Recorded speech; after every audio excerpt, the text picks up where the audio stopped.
As you know my story, I met someone when I was 25 years old. His name was Earl Schoaf, who dropped into my life at an extraordinary time. So key phrase, timing has a lot to do with it, and who knows, part of the mystery of time, the timing. Part of the timing one I just had that experience that I've shared in other seminars when the Girl Scout knocked on my door, and I walked to the door and she gave me the big pitch on the Girl Scout cookies, best organization in the world for girls, got several flavors, time to buy the cookies, only $2. And with a big smile, she very politely asked me to buy. No problem, I wanted to buy. Big problem, I didn't have $2 in my pocket. And I didn't want to tell her that. So I did what I thought was next best. I lied to her. And I said, hey, look, I've already bought plenty of Girl Scout cookies. We've still got plenty in the house we haven't eaten yet. She said, oh, that's wonderful. Thank you very much. And she leaves. When she leaves, I say to myself, I don't want to live like this anymore. I mean, how low can you get lying to a Girl Scout? I mean, that's low down. I told myself that day, this will never happen to me again. One of those experiences. It's called like life-changing. I said, I'm going to search till I find better opportunities so my pocket won't be empty and the bank account won't be empty, and I won't be so far behind on my promises to my family. And it was shortly after that I meet Earl Schoaf, who taught me how to be wealthy, who taught me how to change my life. So who knows what the connection is, right? Someone says when the student is ready, the teacher will appear. You know, I don't know all the mystery of that. But anyway, it seems like some of those things uniquely happen.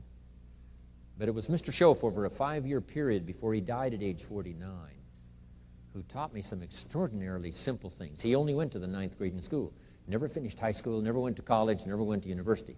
So he put his ideas and his experiences in very simple language, which I think for me, you know, a kid from the farms of Idaho, that simplicity was so important. Because if it would have been technical, I'd have missed it. If it would have been mystic, I would have, backed away. But it was just basic, blunt, ABC, familiar stuff that I hadn't thought of before. And he did start to remind me, and those ideas changed my life. Mr. Schoaf was the one when I said, this is all they pay. He said, you've been working 6 years, Mr. Rohn, how come you're not doing better? And I said, this is all the company pays. He says, well, that's not true. I said, no, this is my paycheck. This is all the company pays. He said, no, this is all the company pays you. I thought, that's a new way to look at it, right? He said, doesn't the company pay 2, 3, 4, 5 times this amount to other people? And I said, well, yes. He said, well, then this is not all the company pays. It's all they pay you. And if you qualified, wouldn't your income grow 2, 3, 4, 5 times? I said, I suppose. So he said, we don't have to work on the company. We have to work on you. See, that was the beginning of what he called the phrase personal development. I told him things cost too much. He said, no, you can't afford them. I thought, well, that's a new concept. I hadn't thought about that. We put some of the valuable things on the high shelf, so you can't get to them until you qualify. If you want the things on the higher shelf, you got to stand on the books you read. Every book you read, you get to stand a little higher so you can get the things on the higher shelf. See, I learned those concepts. It was so incredible. And here was the most important one. Success is something you attract by the person you become. See, that phrase changed my life. Success is something you attract by the person you become.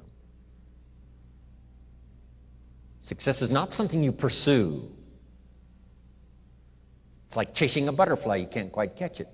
Success is something you attract by becoming an attractive person.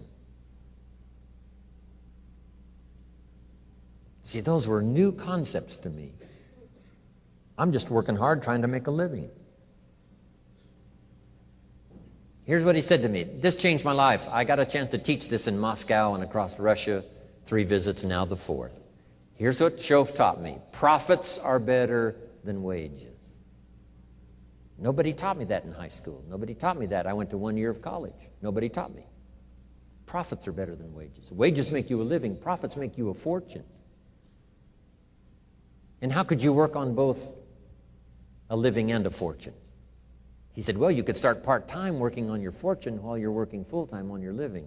I thought, wow. Now, he said, it's fun to get up in the morning. Not just getting up, go to work to pay the rent, but to get up to go to work to make a fortune. First, to make a living for my family. Second, to make a fortune. And he taught me how to make both a living and a fortune. Guess what I did? I learned how to make both a living and a fortune. And I found out anybody could do it once they get the information. And at age 25, I started receiving this extraordinary information.